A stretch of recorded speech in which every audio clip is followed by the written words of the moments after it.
Hello, everyone. This is Pastor George Thompson, pastor of stewardship at Faithful Central Bible Church in Inglewood, California, but also the CSN host of this podcast.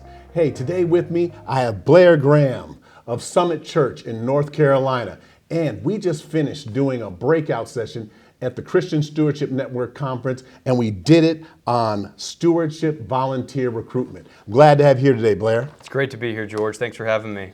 Good. So we're going to walk through just some steps about volunteer recruitment. And I was just amazed at what Blair presented today. So we're just going to walk through, and I just want to talk to you about how you do recruitment at the Summit Church. Yeah, thanks, George. This is an area that we feel like we're learning a lot about and how to pursue recruitment. And a lot of the things I'm going to share today are wisdom and lessons that we've learned from other stewardship leaders here at the forum. So we've put together an 8-step process for how we pursue volunteer recruitment. And really the first step and the primary step, if you're taking notes at home, is to start in prayer.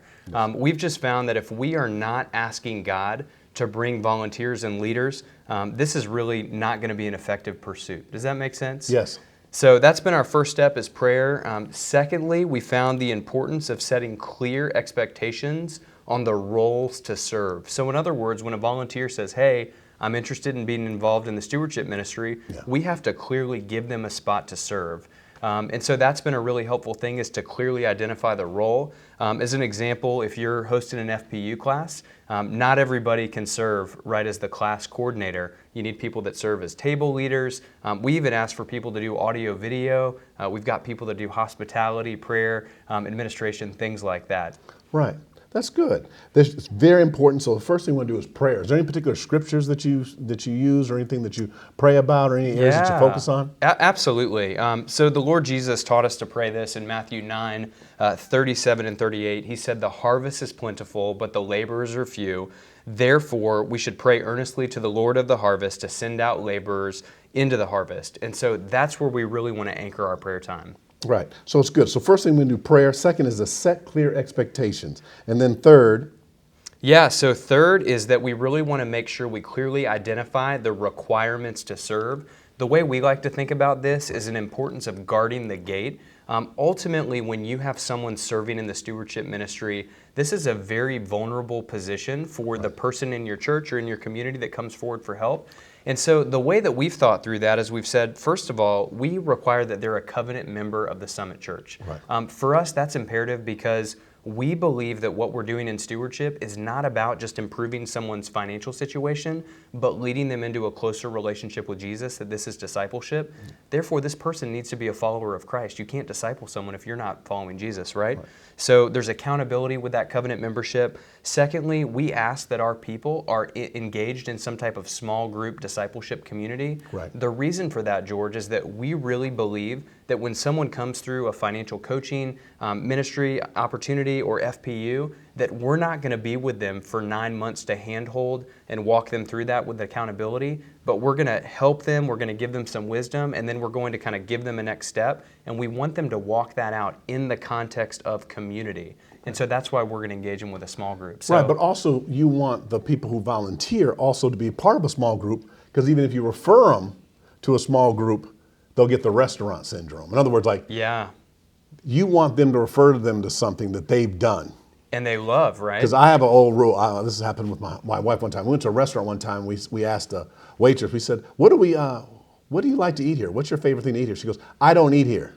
We stood up and walked promptly out of that restaurant. Yes, you should have. So do you understand that somebody, so what would you do if someone, you have to have some parameters, because someone can't teach in the ministry, right? But then also, and then not be in a group or not be involved or anything in the church, right? I love that restaurant example. So another way this plays out for us with clear requirements is we want to make sure that these people don't just have head knowledge of stewardship principles, but they're living those out. So for example, we're going to ask the question, tell me what your budget looks like. How do you think about biblical generosity? How do you think about savings?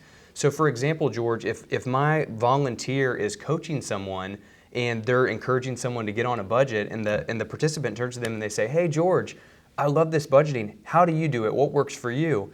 And if your response is, well, I don't budget, but it's a good idea for you, you've lost all credibility, like the restaurant example, right? Exactly. Yeah, that's good. Any other areas that you set requirements to serve? Any other? Yeah, ones that are important? the last two, George, is I find that getting a reference is incredibly important, really from a character standpoint, because oftentimes people can put on a front or present themselves in a way that they seem like they could be a good fit. One example of this is I like to ask either their small group leader or someone at the church that knows them, but also another one is asking the spouse.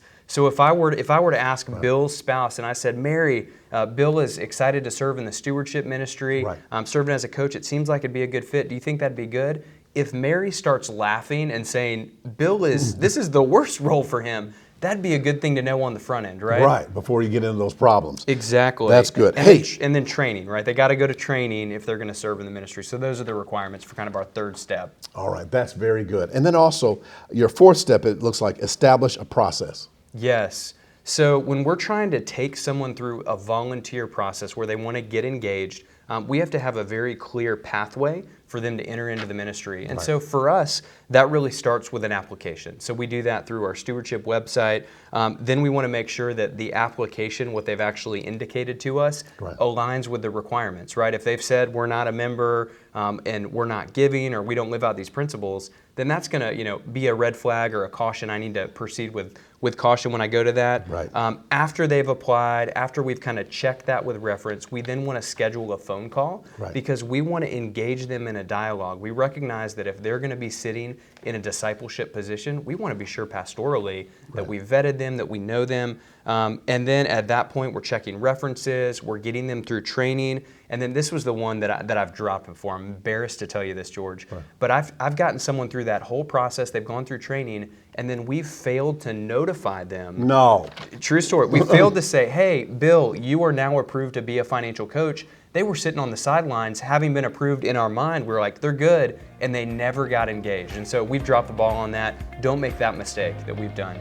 Hi, I'm Tawny Keller from Stockbridge Community Church, and you are listening to the CSN podcast. I'm Pastor George Thompson, your host with the Christian Stewardship Network, and I'm here talking with Blair Graham, and we're going over volunteer recruitment. Hey, we're going over 8 steps. Right now, we're on step number 5. Blair, what's step number 5? Yeah, so George, the 5th step in volunteer recruitment, once you've established things like what are your requirements, what is your process, how are you going to go about that, the next thing is you got to get the word out, right? You got to tell people about the opportunity.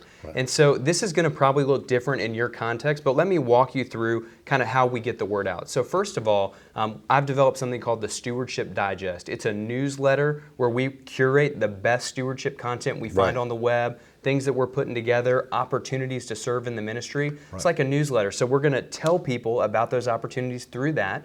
But also, I don't mean to stop, but you guys, that Stewardship Digest, you want to sign up for that so you can just get information about it. It's good information because sometimes you don't know what to say, so it's a good way of just looking at it, and the information is very valuable. So we'll make sure we give you information about how to sign up for that. I'm sorry, go ahead. Yeah, so just go to summitrdu.com/stewardship and you can get everything you need on the digest, summitrdu.com/stewardship. And feel free, if there's content on there that you like, adopt it as your own, make it your own, and use that as a way to equip your stewardship leaders. You're not supposed to tell them that right off the bat. Yeah. I'm sorry, go ahead. There you go. Blair's a good guy. I want you guys to have all the information. Absolutely. Additionally, if you have a monthly or weekly church bulletin, that's a great place to put those opportunities for stewardship ministry they can serve. We're trying to do a better job of engaging our existing ministries. So at the Summit Church, small groups is the primary way discipleship happens. So we're now working with the pastor of small groups and disseminating that information of opportunities out to those leaders so they can take it to their people. That's great. So those are great. Social media, those are channels that we're trying to leverage. Here's a few that are really easy to do but often get overlooked. One is to ask your current volunteers. You may have had someone that just served with you. Invite them to serve into the next opportunity that you've got going on. Also, if you've got a leadership team within your ministry, ask them not only to serve, but to recruit. That's a big one. Tap into that. Because they hang around like-minded people. That's exactly right. They're going around saving money together. There it is.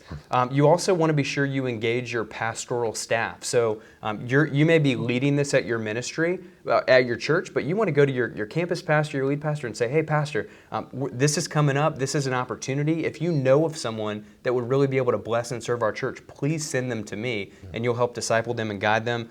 Finally, this is one that I missed for a long time. If you have people that have participated in your classes, okay, they didn't volunteer, they were participants, now's the time to give them that next step and opportunity to say, hey, you've been through this stewardship offering. Why don't you consider serving with us now, right? That could be a great opportunity. And the last one is just shoulder tap.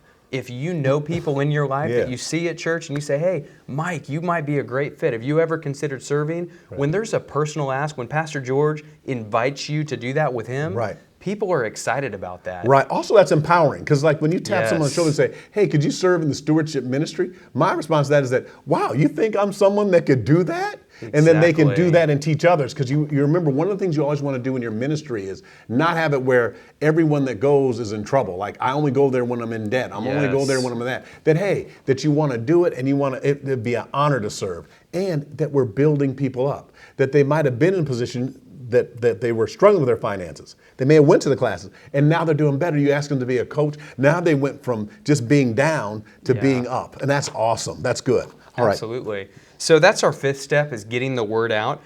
From the sixth step is you really have to be sure that you interview thoroughly. Okay, so this is a step that people often miss. They got the application, the person raised their hand and said, I want to serve, I want to help. Things seem good. You've got to ask some spiritually probing questions to really understand where they are in their walk with Jesus. All right, I got to ask. You had to have someone that you started having them work, and then you found out something, and then it got worse and worse. I know you ran the ministry perfectly, but did anybody ever slip through the cracks, and then after a while you're like, wait a minute? Yeah, absolutely. For a lot of reasons, this step here, interview thoroughly, really fell out of me making some big mistakes. So one of the things I learned, there's a pastor, Bill Hybels, that is part of Willow Creek Church, and he talks about when you're hiring someone or bringing someone on your team, there's the 3 C's. You want to look for competency, you want to look for chemistry, and you want to look for character. Well, I had a guy that approached me early on as a young pastor, and trying to get this ministry off the ground, feeling overwhelmed like many of our listeners are. And I said, I just need help. And a guy came, and he was an accomplished financial professional. He was retired, had been really successful. And I said, man, this guy is off the charts with his competency, right? He could teach this stuff in his sleep. He knows it.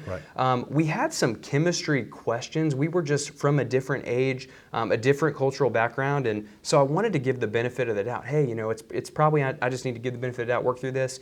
But there were some character questions.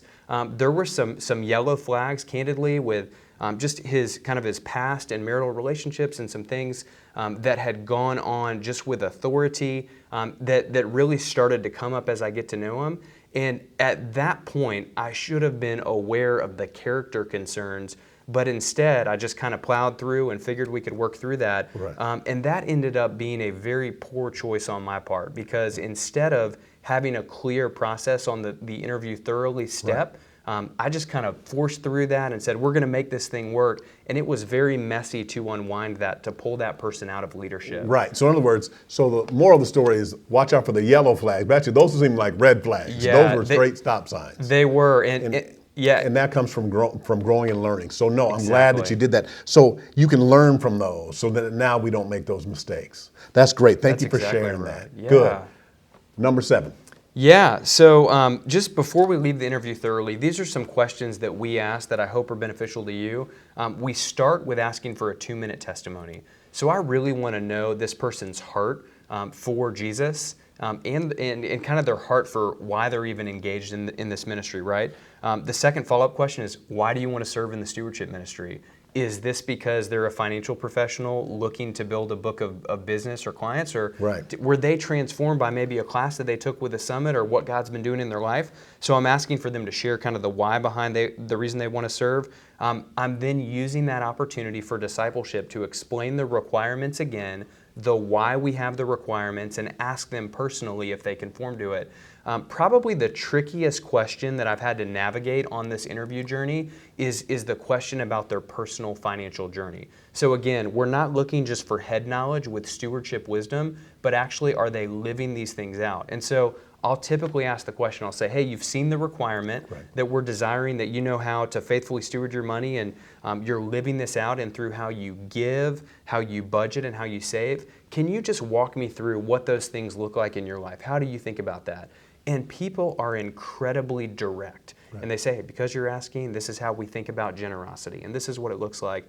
And that opens the door for discipleship conversations, which at the end of the day, if you're their stewardship pastor or you're their stewardship leader, I'm more concerned about them and their walk with Jesus and discipling them than I am if I can force them through a process. Right. You know That's what I mean, discipleship. They're following you as they Exactly. follow Christ. And then as you build them up, then they build the people up. Yes. That's really good. Yeah, Good. praise God. All right. So that's been really helpful. So those, I also, the other things I want to do is sometimes people don't feel qualified to serve, right? You've seen that, Pastor George, am I right? Right. They don't feel qualified. Am I able to do this? I'm not a financial professional. I'm a stay-at-home mom. And so I want to build them up and encourage them and kind of speak truth to them in that. And additionally, I would just tell you this, trust your gut instinct. If you feel like there's a question in your spirit that this person may not be the right fit for your ministry based on the interview, don't feel like you have to push them in. This is something I'm learning a lot about. I kind of felt like, George, because we're a ministry, I had to find a spot for everybody that expressed interest, and that's just not true. Stewardship may not be the right ministry for every single person. One thing I learned from you in our session is you said when you're recruiting volunteers, you've got to make sure you have a need, right? Tell me about that. How do you think about that? Right. So we co-led this, and one of the first things I found out was whenever you're running a stewardship ministry or any ministry, what you do is find out what your ministry needs are. A lot of times you're thinking, I need a person who's a heavy financial person. Well, actually, you need someone that maybe can hold a camera, someone that can greet people, that can do in every area of your ministry. Then the second thing that we always do is we take a spiritual gifts test to find out where people are gifted and put them in the right place. In other words, we find out some people have the gift of administration. There's a big definition for it, and you can take a big, huge test. But when I'm in new members class or I'm teaching new members, I just say, have you ever been anywhere and everything is completely disorganized, and by the end of the night, you're running it? And then I raise my hand, and those three people, I say, congratulations, you're in the stewardship ministry. Love it. Because there's different areas that you need people and they're gifted in. And then also, we've learned the people that teach finance the best. We have a small group that we run. We call them the Navy SEALs. We want them to be able to do everything. They're actually not financial professionals. A lot of them, we're in Los Angeles, they work for LA Unified, work for the county. They work at children's, they work at different areas. It's just God has gifted them in that area. And there's a lot of resources and opportunities you can get to have people volunteer as long as you know what area that one you're looking for, and you put people in the right place and then cheer them on. Like, when the class started today, you saw I introduced them the way we bring them in like a prize fighter. Every time when people come in, we create excitement around our ministry and also give people a position and they're ready to serve. So those are some of the aspects that I make sure that we always cover in those areas. That's great stuff. All right, good. Hey, can you hit number 7 and number 8? Yeah, absolutely. So the last 2 steps on our journey are we want to be sure that we're diligently following up with someone that has said, I want to serve in the ministry. And so that starts, I want to give them a next step after the interview. Hey, after the interview, here's my next step. I'm going to follow up with your references and I'll be in touch. So create clarity around the follow-up process. And then 2, share compelling vision why it matters to serve in the stewardship ministry. They need to know, beyond just checking a box and saying yes, that this is really going to impact lives. So I want to diligently follow up with them and get them engaged. And then the last one is I want to equip them. So I don't just want them to feel qualified, but I want them to feel empowered to be able to serve. And so kind of the ways that we do that, we offer a quarterly volunteer equip, which is a way for me simply to thank my volunteers by buying them some food, bringing them in, giving them an update on where we're headed, opportunities to serve, and then I sit down and I let some of my experienced financial volunteers provide them some great wisdom on things like, how do you think about personal finances? How do you consider a Roth IRA versus a traditional? What are the differences? Questions they may receive. We want them to feel equipped and empowered. Right, and then also, if you remember, you and I did a podcast previously a little bit about financial coaching, so you break down what a steward is and, Right. and how to handle things financially. So there'll be information about that on other podcasts as you view them. But that's very good. Absolutely. Good. One other question that I just want to make sure we do. Did you hit Yeah. all of them? Hit all of them. Good. So equip them. That's the last one. So now what I want to just cover really briefly is this. Let's say someone is brand new, they're a brand new pastor of stewardship, so I'm gonna say less than 3 years. What's some things that we would suggest for them? Because a lot of this is also if they're above in these areas, but just if they're just starting out. I'll start off, and then you, and then That'd be please great. you can add in. If I was starting off, the first thing is do something. A lot of times we spend a lot of time going out and analyzing things. So some of the things we said earlier, like having the spiritual gifts test, or if you don't even have that, just have a meeting and find out who's interested. So then good. you want to find a curriculum. And before you go out and write a whole bunch of them, why don't we go over a couple of them? There's Dave Ramsey, or there's different curriculums Yeah. out there. There's one also. Go to Christian Stewardship Network and just look at our resources page. great. We have so much information. And then a lot of us, we want to give us a little bit of credit, but Blair's information, you can just take it all and use it. But Absolutely. but just make sure you just look at all of our resources so you can find out, hey, just have a little bit of an area that we need to work on. Then after you find out how you're going to run it, then just, hey, send us an email back, or also come in and check in with us. We'd be more than happy to help you. There's also a guy named Chris Gillard and David Briggs. They teach something called Stewardship Impact, where they can kind of help you in these areas great. and in It's teaching in these fantastic. areas. So any other advice that you'd give to someone that is just, if they're kind of just starting off in this area? Yeah, I love your heart for this, Pastor George. I'd say kind of my top 3 things. One is start in prayer. I mean, I know that sounds like the token Christian answer. I've just been amazed at how quick I am to just create a plan and start running without asking the Lord what He's calling me to do. I've been very convicted by this. And so really just start in prayer. God, where do you want me to begin this ministry? And then take action in faith, right? Like you're saying. Right, and why prayer is important also yeah. is there, I want to say, is that it's very important also in prayers that God brings, these are God's people. Exactly. And He will lead the people to us, and the resources that you will get.